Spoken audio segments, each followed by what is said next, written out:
ईमानदारी की कमाई ही स्थिर रहती है।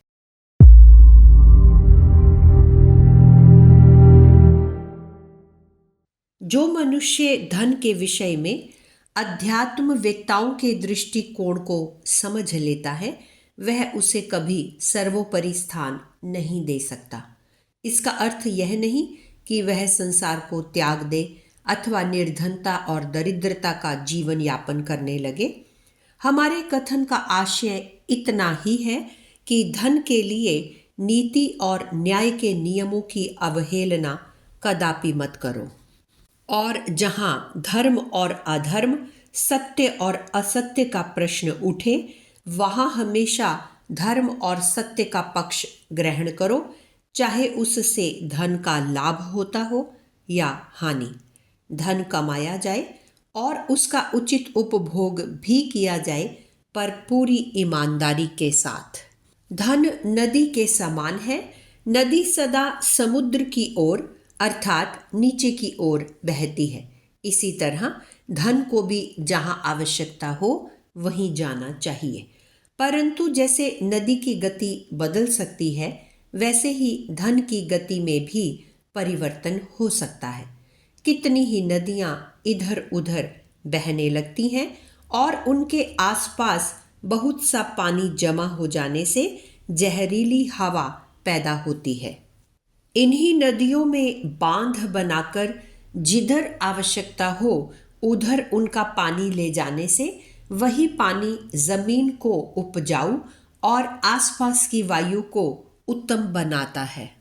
इसी तरह धन का मनमाना व्यवहार होने से बुराई बढ़ती है, गरीबी बढ़ती है। सारांश यह है कि वह धन विष तुल्य हो जाता है, पर यदि उसी धन की गति निश्चित कर दी जाए, उसका नियम पूर्वक व्यवहार किया जाए, तो बांधी हुई नदी की तरह वह सुखप्रद बन जाता है। अर्थशास्त्री धन की गति के नियंत्रण के नियम को एकदम भूल जाते हैं। उनका शास्त्र केवल धन प्राप्त करने का शास्त्र है, परंतु धन तो अनेक प्रकार से प्राप्त किया जा सकता है। एक जमाना ऐसा था जब यूरोप में धनिकों को विष देकर लोग उनके धन से स्वयं धनी बन जाते थे। आजकल गरीब लोगों के लिए जो खाद्य पदार्थ तैयार किए जाते हैं, उनमें व्यापारी लोग मिलावट करते हैं, जैसे दूध में सुहागा, आटे में आलू, कहवे में चीकरी, मक्खन में चर्बी इत्यादि। यह भी विष देकर धनवान होने के समान ही है। क्या इसे हम धनवान होने की कला या विज्ञान कहेंगे?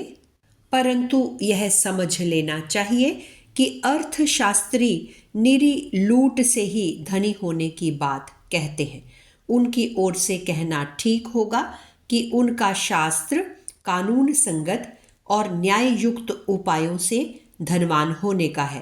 पर इस जमाने में यह भी होता है कि अनेक बातें जायज़ होते हुए भी न्याय बुद्धि से विपरीत होती हैं। इसलिए न्यायपूर्वक धन अर्जन करना ही सच्चा रास्ता कहा जा सकता है। और यदि न्याय से ही पैसा कमाने की बात ठीक हो, तो न्याय अन्याय का विवेक उत्पन्न करना मनुष्य का पहला काम होना चाहिए। केवल लेन देन के व्यावसायिक नियम से काम लेना या व्यापार करना काफ़ी नहीं है। यह तो मछलियाँ, भेड़िए और चूहे भी करते हैं। बड़ी मछली छोटी मछली को भी खा जाती है, चूहा छोटे जीव जंतुओं को खाता है और भेड़िया आदमी को खा डालता है। उनका यही नियम है। उन्हें दूसरा कोई ज्ञान नहीं, परंतु मनुष्य को ईश्वर ने समझ दी है, न्याय बुद्धि दी है। उसके द्वारा दूसरों को भक्षण कर, उन्हें ठग कर, उन्हें भिखारी बनाकर उसे धनवान नहीं बनना चाहिए। धन साधन मात्र है और उससे सुख और दुख दोनों ही हो सकते हैं। यदि वह अच्छे मनुष्य के हाथ में पड़ता है तो उसकी बदौलत खेती होती है और अन्न पैदा होता है। किसान निर्दोष मजदूरी करके संतोष पाते हैं और राष्ट्र सुखी होता है।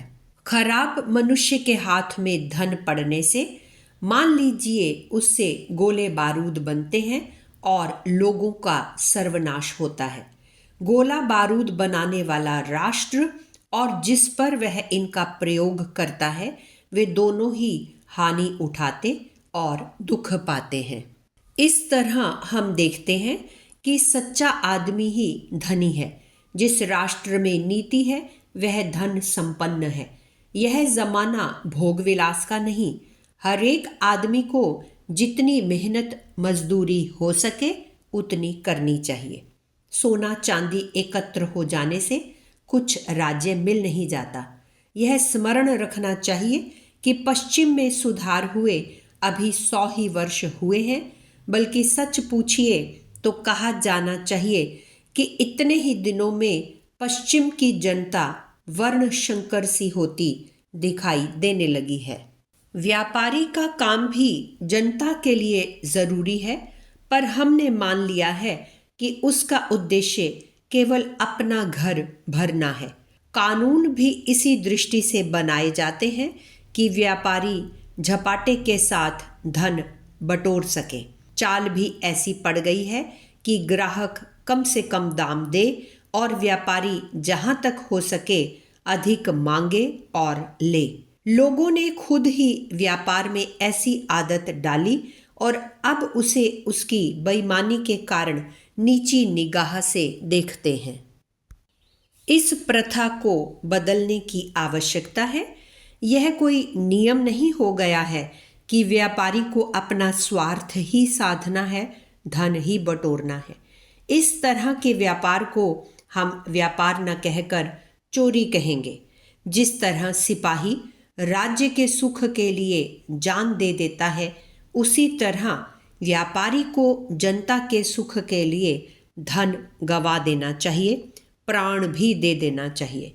सिपाही का काम जनता की रक्षा करना है, धर्म उपदेशक का उसको शिक्षा देना है, चिकित्सक का उसे स्वस्थ रखना है और व्यापारी का उसके लिए आवश्यक माल जुटाना है। इन सब का कर्तव्य समय पर अपने प्राण भी दे देना है।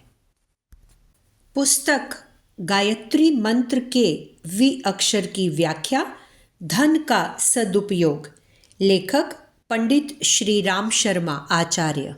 अगर आपको हमारी यह वीडियो पसंद आई हो तो इसको लाइक करें, कमेंट और शेयर ज़रूर करें और हमारे YouTube चैनल ऋषि चिंतन को सब्सक्राइब भी कर लें।